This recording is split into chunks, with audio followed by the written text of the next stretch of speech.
আপনারা দেখছেন বাস্তব উপস্থাপন, আমি রাজীব। আরো একবার বৃহৎ পরিমাণে সাফল্য পেয়েছে কাছাড় পুলিশ। এবার মাদক নয়, এবার উদ্ধার হয়েছে সোনা। আর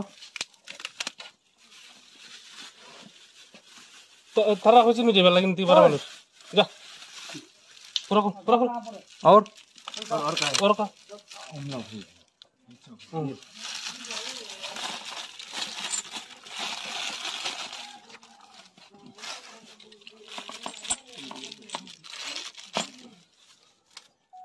और का है और दे लाठी लो तो गाड़ी दस काम है गाड़ी में पॉकेट में ना करेंगे सार umlaut ang हां umlaut hey duplication ne order आ रहा है ये माइक्रो थोड़ा सा नहीं और सो कई मा हिंदी थी हम लोग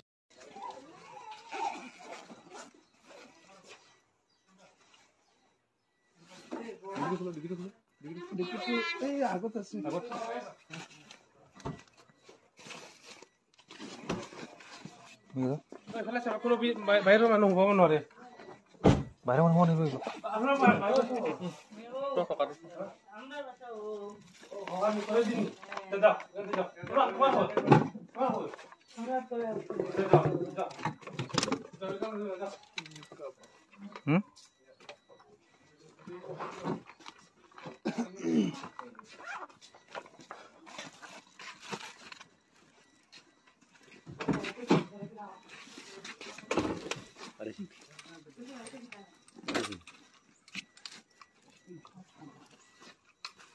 पुलिस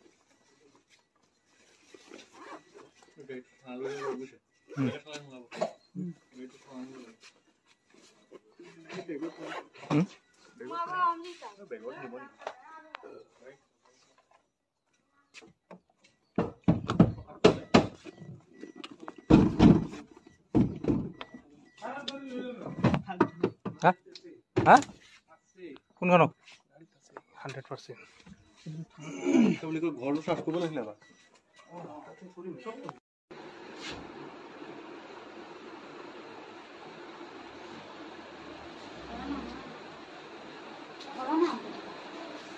949 গ্রাম সোনার সহ পাকড়াও করতে সক্ষম হয়েছে কাছাড় পুলিশ। উল্লেখ করতে চাইছি, আসাম মিজোরাম সীমান্ত অঞ্চলকে অবৈধ চোরাচালান বাণিজ্যের সহিত যারা জড়িত তারা করিডোর হিসাবে ব্যবহার করার চেষ্টা করে, সেটা অনেক আগেই প্রমাণিত হয়ে গিয়েছে। আসাম মিজোরাম সীমান্ত অঞ্চল থেকে অতীতে বিভিন্ন ধরনের এই স্মাগলিং পুলিশ রুখে দিতে সক্ষম হয়েছিল।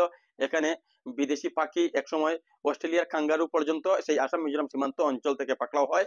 আজ আরো একটি স্মাগলিং এর যেটা ঘটনা সেটা এখানে পুলিশ বেস্তে দিয়েছে। এখানে বড় একটি ডিল ছিল যেখানে বৃহৎ পরিমাণে সোনা বিক্রয়ের জন্য মিজোরামের বাসিন্দা, মিজোরামের আইজল জামাবুকের বাসিন্দা 3 মিজো নাগরিক। পুলিশের কোনো অফিসিয়াল বক্তব্য আমরা এখনো পর্যন্ত পাইনি।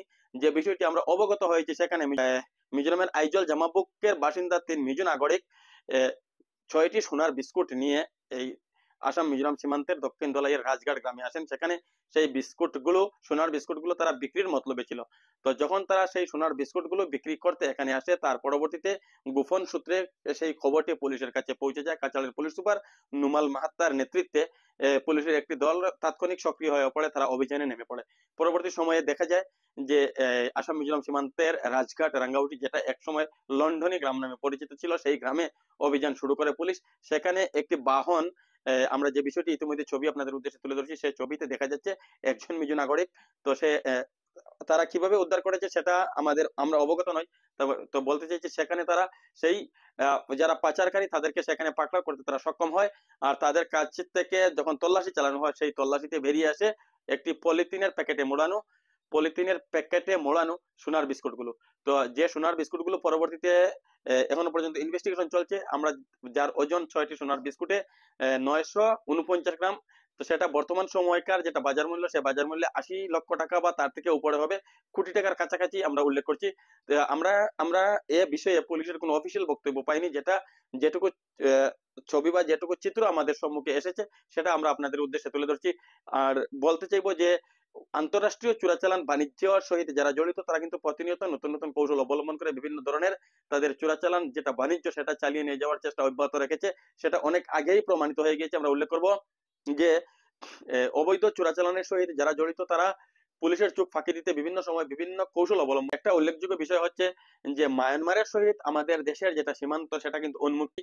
আর সেই সুযোগকে কাজে লাগিয়ে দেশের যারা শত্রু তারা প্রতিনিয়ত বিভিন্ন ধরনের স্মাগল সেগুলা করতে তারা সক্ষম হয়। যে সোনাগুলো ধরা হয়েছে সেগুলো কিন্তু সেই চুরাই পথে মায়ানমার থেকে নিয়ে আসা। এখনো পর্যন্ত ঘটনার তদন্ত চলছে, পুলিশ ঘটনার তদন্ত করছে। এ ঘটনার প্রকৃত যেটা সত্য এখানে কি সেই ঘটনা সেটা এখনো পর্যন্ত রহস্যাবৃত। তো মালের প্রকৃত বাজার মূল্য, মাল ও আসল বা নকল সে বিষয়ে আমরা পুলিশের কোনো মন্তব্য পাইনি। আমরা যখনই পুলিশের কোনো মন্তব্য আমাদের কাছে পৌঁছাবে সঙ্গে সঙ্গে আমরা আপনাদের উদ্দেশ্যে তুলে ধরার চেষ্টা